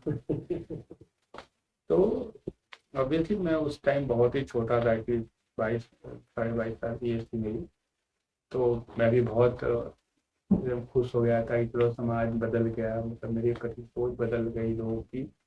लेकिन ये जो लोग बदलते हैं फिर अब और मैच्योरिटी आने पर मैं उनके बारे में सोचना ही छोड़ दिया। मुझे उन लोगों की खुशी मैटर कर रही थी, मैंने उन लोगों के लिए मेहनत किया था या समाज के जाके किया था जो मेरे लाइफ में सबसे कोर इम्पोर्टेंट। मैं जितने भी एस्पिरेंट हैं उन सबसे बोलूंगा कि आप सभी लोग अपने उन्हीं लोग को देखकर आप करें, तो आप कभी डिस्ट्रैक्ट नहीं हो पाओगे। अगर आप दिखाने के नाम पर करोगे तो आप चोरी छुप के करोगे। आपको ये दिखाना है कि आप बहुत पढ़ते हो, तो आपको जैसे कोई नहीं दिखेगा आप पढ़ना छोड़ दोगे, मूवी चले जाओगे, रूम में आ जाओ, नहीं पढ़ोगे। लेकिन जब आप दूसरे अपने उन लोगों को इसलिए कर रहे हो जो आपके फैमिली में है, तब आप कभी डिस्ट्रैक्ट नहीं हो। तो ऑब्वियसली समाज चेंज हो गया था। कहाँ हमारे घर किसी की शादी नहीं लगती थी, मेरे लिए शादी की लाइन लग गई थी उस टाइम, कितने लोग आ गए थे। तो आप सम ड्रास्टिक चेंज, मतलब उससे ज़्यादा चेंज फिर लाइफ में पॉसिबल नहीं हो पाता। उस टाइम आपकी लाइफ में इतना जम पाता। एक बहुत बड़ा मैसेज है आपके लिए कि आप अपने लिए, अपने परिवार के लिए अगर कोई बदलाव लाना चाहते हैं तो एक बड़ा सपना देखें और उस सपने को साकार करने के लिए अपने लिए मेहनत करें। सबसे बड़ा एक एग्जाम्पल, जीता जाता एग्जाम्पल हमारे सामने गोविंद जी हैं। गोविंद जी, जो आखिरी में मैं आपसे बात करना चाहूंगा हिंदी माध्यम के स्टूडेंट्स के लिए, क्योंकि इस टाइम एक बिल्कुल हताशा का माहौल है। लगता है कि सक्सेस मिलना बहुत मुश्किल हो गया है। इस बार भी 274 रैंक पे ऋचा टॉप रैंकर है हिंदी मीडियम से। आपको क्या लगता है कि स्टूडेंट्स को क्या करना चाहिए? जैसे प्रीलिम्स में अगर प्रॉब्लम्स हैं, प्रीलिम्स लेवल पे लोग पार नहीं कर पा रहे हैं, तो पढ़ने का स्टाइल, प्रैक्टिस, मॉक टेस्ट का, इनकी इम्पोर्टेंस, क्या करना चाहिए जो एक सफलता उनके पास पहुंच, मतलब सफलता तक पहुंच पाए वो लोग? अगर प्रीलिम्स में प्रॉब्लम आ रहा है तो इट मीन्स कि यूपीएससी का अपना का भी एक्सपेक्टेशन कुछ अलग है, वो सेट क्वेश्चन को यानी नहीं पूछ रहे। और अगर किसी का तो निकल रहा है, चाहे वो लड़का हिंदी मीडियम चाहे इंग्लिश मीडियम में, इंफॉर्मेशन कलेक्शन की तो बात है। इंग्लिश मीडियम के लोग क्या पढ़ रहे हैं ये हिंदी मीडियम के लोग नहीं, प्रीलिम्स में अपने फर्स्ट स्टेज पर बात कर। तो ये अब मतलब मुझे जहाँ तक लगता है कि सेट पैटर्न के क्वेश्चन है वो नहीं पूछ रहे। इसमें भी लगता है कि इसमें भी है कि आइडियाज वाइज क्वेश्चन पूछना जरूरत नहीं है। हिंदी मीडियम के लोगों को भी अपने एटीट्यूड को चेंज करना पड़ेगा। एक तो मेरा कहना है कि आप सब सिलेबस को एटलीस्ट 10 बार पढ़ा करिए। सिलेबस आपको आइडिया होना चाहिए, आपका सिलेबस क्या है, क्या आपसे मांगा जा रहा है। अगर आप ये पैटर्न भी आए हुए काफ़ी दिन हो गया, ऐसा नहीं कि अभी लास्ट ईयर आया है, काफ़ी 5-6 साल इसमें भी हो गया। तो इसके भी पैटर्न को आप देख सकते हैं कि अब वो हर साल किस टाइप के क्वेश्चन पूछ रहे हैं। और इंफॉर्मेशन को पास ऑन करना है, तो आपको यानी इंफॉर्मेशन आप पढ़ ही नहीं रहे हो वहाँ पर जो उनकी डिजायर है। कंटेम्प्रेरी इंफॉर्मेशन ज़्यादा पूछे जा रहे हैं कंपेयर टू ट्रेडिशनल, मतलब स्टैटिक डायमेंशन के क्वेश्चन कम पूछे जा रहे हैं और dynamic aspect of the subject पर ज़्यादा क्वेश्चन पूछे जा रहे हैं। नॉर्मली हिंदी मीडियम का जो प्रिपरेशन था वो हमेशा स्टैटिक पोर्शन में बहुत जोर रहता था, जीएस के, ये उसका स्टैंडर्ड बुक है इसको पढ़ लो, ये उसका स्टैंडर्ड बुक। लेकिन उसका जो वर्टिकल डायमेंशन है या डायनेमिक डायमेंशन उस पर कम, मुझे लग रहा है कि अब पैटर्न में वही हो गया है कि वो स्टैटिक पार्ट को छोड़ दिया, डायनेमिक पार्ट को पूछना शुरू कर दिया उस सब्जेक्ट का। तो यही आपको चेंज करना पड़ेगा। मेंस में अगर आपका प्री क्वालिफाई कर जाता तो मेंस में आपको सब्जेक्ट पर बहुत क्लैरिटी होनी चाहिए। एक बुक को कई बार पढ़ें, एक टॉपिक को 10 बार पढ़ें टू अंडरस्टैंड क्या है, फिर आप खुद लिखने का कोशिश करें। मैं तो बहुत लिखता था, मैं आंसर को बहुत बार लिखता था कि मैं जब एग्जाम फाइनल लिख रहा था तो मुझे लगता था कि उन सब आंसर को या उनसे रिलेटेड टॉपिक को मैं 3-4 बार लिख चुका था। मैं बहुत लिखता था। मैं तो हर डे मैं आपको बताया था कि आपको तो रोज लिखना चाहिए, कि रोज दिन में पढ़े फिर आप रात में लिखें। तो ये सब aspect I think it will help. तो आप किसी भी जनरल स्टडी के सब्जेक्ट के डायनेमिक पोर्शन पर ज़्यादा ध्यान दीजिए जो कंटेम्प्रेरी फ्लक्चुएट हो रहे हैं, क्योंकि उसमें भी 4 ऑप्शन दे रहे हैं कि उसमें 2-3 सही हो रहे हैं, तो उस पर आप ज़्यादा ध्यान दीजिए। और प्रीलिम्स में तो आप ब्लेम नहीं कर पाएंगे कि प्रीलिम्स में क्वेश्चन पूछा जा रहा है, देन आपको उसमें तो हिंदी इंग्लिश मीडियम की बात भी नहीं है, यानी आप कंटेंट जो आप एक्सट्रैक्ट कर रहे हैं वो गलत जगह से कर रहे हैं। क्योंकि अगर आप लैंग्वेज का डिफरेंस तो वहाँ पड़ रहा है, तो कंप्यूटराइज टेस्ट है, इसको तो कोई वो देखेगा भी नहीं, उसका टेस्ट आंसर सही गलत होगा। तो यानी आप जहाँ जिस पोर्शन से आप इंफॉर्मेशन एक्सट्रैक्ट कर रहे हो वो सही है। आपको नहीं लगता कि कुछ चीजें जैसे ये ऑब्जेक्टिव टाइप क्वेश्चन पेपर होता है तो उसमें कुछ जो टेक्निक्स हैं इस पेपर को आपको अटेम्प्ट करने के लिए, टाइम बाउंड पेपर है, आपको 120 मिनट में 100 क्वेश्चंस को आंसर करना है, तो कुछ एक लोगों को प्रैक्टिस और एक कुछ टेक्निक के बारे में आइडिया होना चाहिए कि किस तरह से इस एग्जाम को, इस प्रीलिम्स को खासकर टारगेट किया जाए। देखिए अभी क्या है, जब कोई क्वेश्चन पूछा जाता था देयर वाज अ टाइम कि उसमें आपको फैक्चुअल इन्फॉर्मेशन देते कि ये से वो ये से वो ये से। ये आप बिल्कुल सही बोल रहे हैं कि टेक्निक इज इम्पोर्टेंट, क्योंकि अब वो डायनेमिक की बात बोल रहे हैं।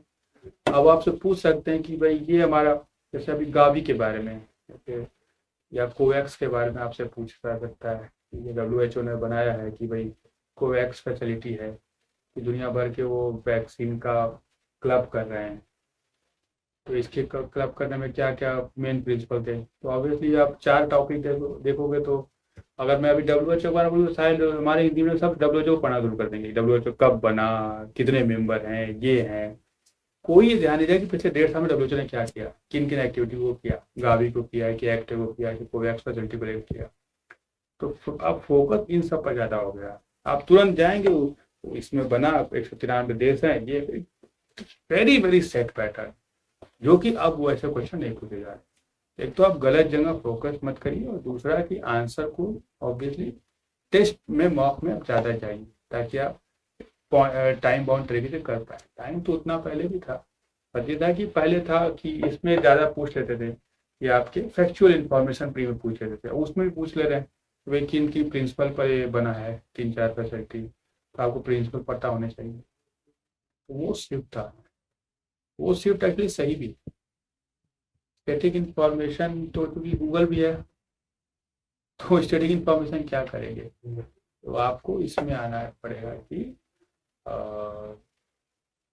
कंटेम्प्रेरी करेंट अफेयर इसलिए बहुत इंपॉर्टेंट है कि जो जो चीज़ मूव किया है करेंट अफेयर में, इट माइट पॉसिबल कि वो वहाँ से भी आप वही पिक करें। अंत में मैं आपसे एक आखिरी चीज की, जो बदलता हुआ भारत है, आगे बढ़ता हुआ एक इकोनॉमिक पावर की तरफ बढ़ रहे हैं हम, जिस तरह से बदलाव आ रहे हैं हमारे कंट्री में, इसमें इस सिनेरियो में सिविल सर्वेंट का रोल कितना इम्पोर्टेंट हो जाता है, और किस तरह से आज के युवा अपने को अपने स्किल्स और अपनी टैलेंट का कंट्री की डेवलपमेंट में योगदान दे सकते हैं। अपने फील्ड में एक्सेल करिए, और सोसाइटी के साथ भी जस्ट कीजिए। चाहे गवर्नमेंट सेक्टर में है, सिविल सर्वेंट का एक अपना रोल है, पॉलिसी बनाना, ब्रॉडर एस्पेक्ट को देना। अब हमारा देश हमारा एक सुपर पावर बनने की तरफ बढ़ रहा है, तो जो गैप है सोसाइटी को, उसको भी फिल करना है। मतलब you can't have a body builder जिसकी लेग्स कमजोर हो या हाथ कमजोर हो, कैसा भी है। तो एक होलिस्टिक डेवलपमेंट होना, तो सोसाइटी का हर सेक्टर वो भी मजबूत है, और इस पर सरकार पहले से भी काम करती ही आ रही है। और जो हमारे किसी भी फील्ड में हो, या कोई टीचर है या कोई बिजनेसमैन है, उसका भी यही रोल है। और ये एक्चुअली कंट्री का कलेक्टिव कॉन्शियसनेस इंडिया का बहुत अच्छा है। वो कोरोना के टाइम हम लोग देख लिए थे कि जब आपके ऊपर कोई प्रॉब्लम आई तो एक कलेक्टिव कॉन्शियस देश का बहुत अच्छे से काम करता है, और सब फिर एकजुट हो गए उस टाइम में।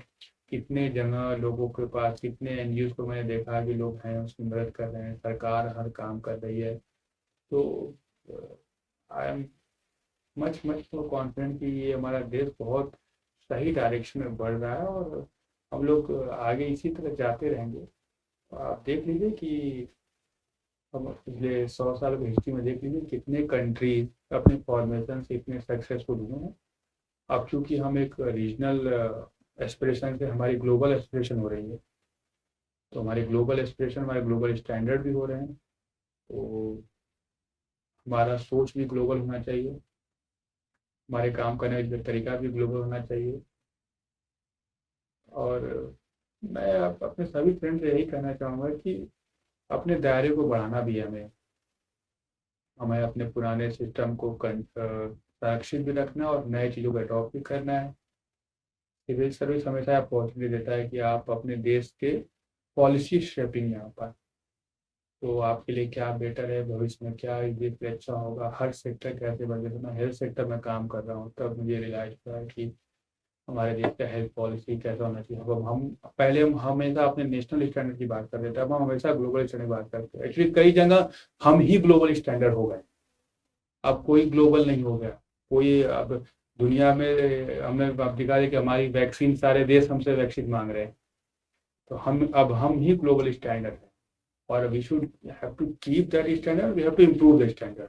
कि भाई अब ये ना हो पाए कि लोग अब तो लोग बोल ही रहे हैं। मतलब आपने देखा कि ब्राज़ील को हमने भेजी तो वहाँ के राष्ट्रपति ने वो पूरा टैग भी कर दिया था कि थैंक यू भारत। वो हनुमान जी की फोटो ले जाते हुए ऐसे ही हम लेते। हाँ, तो अब ये बहुत बड़ा क्या बोल रहे हैं, शिफ्ट हो रहा है, पैराडाइम शिफ्ट हो रहा है। अभी इंडिया खुद में अब एक स्टैंडर्ड बन गया है। पहले हम बोलते थे ना कि ये विदेश का माल है, तो आप बाहर जाएंगे तो लोग कहेंगे भारत का माल है, तो भारतीय वैक्सीन है। बहुत सारी चीज़ों में वैक्सीन उसमें से एक है, लेकिन बहुत सारी चीज़ों में। तो वो सारे एस्पेक्ट चेंज हो रहे हैं। तो आए मैं यही सोचता हूँ कि हमारे सारे फ्रेंड्स को भी सब बड़े सपने देखने चाहिए। बड़े सपने देखेंगे तभी देश आगे बढ़ पाएगा। कोई और एडवाइस जो लोग सफल हो सके और आपकी तरह से एक अपने सपने साकार करके अपने परिवार और अपने लिए एक मुकाम हासिल कर सके? इंस्टेंट प्रॉफिट में या छोटी, जो क्या बोलते हैं, छोटी चाहत में मत पड़ जाइएगा, जिंदगी को बहुत कमजोर बना देती है। छोटे लाभ में, छोटे प्रॉफिट में कभी मत पड़िएगा। जो बड़ा सोचता है उससे कम में कंप्रोमाइज मत कीजिएगा। और आलसी, मतलब मेंटल जो लेजीनेस है, वो बहुत बड़ी प्रॉब्लम है। हमेशा सबके लिए नया सोचने में बाधक होता है। सेट पैटर्न को एक्सेप्ट करना बड़ा इजी होता है, लेकिन नए पैटर्न को बनाना मुश्किल होता है। जो ऑलरेडी रास्ता बना हुआ उस पर आप 100 की स्पीड से चल सकते हो, लेकिन नया रास्ता बनाकर 20 की स्पीड पर भी चलना मुश्किल होता है। तो लेकिन नया रास्ता जो बनाएंगे उस पर नई डायमेंशन खुलेंगे। जो ऑलरेडी रास्ता बना हुआ उस पर आप 100 भी चल सकते हैं, लेकिन कोई ना कोई तो कंट्रीब्यूट करेगा, कुछ ना कुछ नया बनेगा, तभी मेरे हिसाब से लाइफ में कुछ है। ओवरऑल आपको डिसाइड करना है कि आपकी ज़िंदगी ऐसी हो जिसमें आप खुश हों कि इस ज़िंदगी को मैंने ऐसे जिया है। फिर वही एक सेट पैटर्न में कि ऐसा करना है, फिर वैसा करना है, फिर ये हो जाए, फिर थोड़ा बैंक बैलेंस हो जाए, all this, it will not lead anywhere to you. रोज लाखों लोग पैदा होते हैं, रोज लाखों लोग मर जाते हैं। Will not lead anything. रात में जब आप सोए तो आपको बड़ा खुश होना चाहिए कि आज का दिन बड़ा पॉजिटिव और सक्सेसफुल रहा। एवरी डे, या तो अब मानना है कि every day is a new life, new day, new challenge. छोटे मोटे उसमें मत पड़ जाएगा। मैं कई सारे यंगस्टर को देखता हूँ कि नशे में पड़ जाते हैं, ड्रग्स में लेने लगते हैं। आई डोंट नो, मतलब मेरा लाइफ में इस सब चीज़ को लेकर बड़ा स्ट्रिक्ट रहा वो सिस्टम। ये सब आपको इंस्टेंटली काफ़ी वो देंगे, लेकिन ये हमारे जो बहुत बड़ा हमारा जो नया न्यू जनरेशन है, उसको इस सब से ऊपर आना पड़ेगा। आपकी उम्र है 20-22 साल, इट माइट पॉसिबल कि काफ़ी आपके चांसेस रहते हैं डिस्ट्रैक्ट होने के। हर तरह। जब मैं दिल्ली आया था तो मैं सरप्राइज हो गया था। जब मैं पहली बार सीपी देखा था तो मैं कहा बाप रे, ऐसी भी जगह होती है, वहाँ इतनी सारी गाड़ियाँ, इतने सारे स्मार्ट लोग। अपने आप को देख कर भी शर्म आता था। तो और शॉर्टकट पैसा कमाने का जो तरीका आजकल लोग खोज रहे हैं, किसी रास्ते को किसी मंजिल को पा लेने में उतना आनंद नहीं, उस मंजिल के संघर्ष में बड़ा आनंद है। उस मंजिल को प्राप्त करने के प्रोसेस में बड़ा आनंद है। वो आप मंजिल को पा लेने के बाद समझोगे। तो आज भी देखिए मैं बात कर रहा हूँ तो आईएएस बन जाने के बाद का बात मैंने कम किया है, मैंने आईएएस के पहले के बाद ज़्यादा किया है। क्योंकि लाइफ में रिलेवेंट कौन सा टाइम है वो आप धीरे धीरे समझेंगे उस चीज़ को।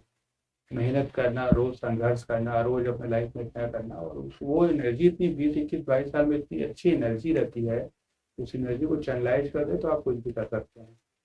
तो best of luck to all my friend, और मेहनत करिए। मेहनती आदमी को मैंने अनसक्सेसफुल लाइफ में आज तक कभी नहीं देखा। किस फील्ड में वो सक्सेसफुल होगा वो मैं नहीं बता पाऊंगा, लेकिन अनसक्सेसफुल बहुत मेहनती आदमियों को मैंने एक भी एग्जाम्पल नहीं देखा, सिंगल एग्जाम्पल नहीं देखा। बहुत सही कहा गोविंद जी आपने। मोटिवेशन बहुत जरूरी है, और आपको जब मोटिवेशन एक ऐसे व्यक्ति से मिल रहा है जिन्होंने कि अपनी मेहनत से बिना कुछ किसी एक बाहरी सहायता के अपने एक परिवेश में जिस तरह से उनको अपने फैमिली से बैकग्राउंड जो भी उनको हेल्प मिली, वहां से जो उनको सहायता मिली, उसको बेस बना के अपने लिए एक राह बनाई। और जैसे कहा कि मंजिल तो हर एक मिल जाती है, उसमें खुश हो जाते हैं, पर मंजिल तक पहुंचने की राह में अगर आप हर चीज को, हर लम्हे को उसका आनंद दें, तो आपके लिए वो एक जिंदगी भर की याद बन जाती है। Thank you so much Govind ji, and I hope Govind ji के इस टॉक से आप लोगों को बहुत मोटिवेशन मिलेगा, इंस्पिरेशन मिलेगा, और नए सफलता के एक आयाम आप लोग के स्थापित करेंगे अपने लिए, अपने सपनों को साकार करें।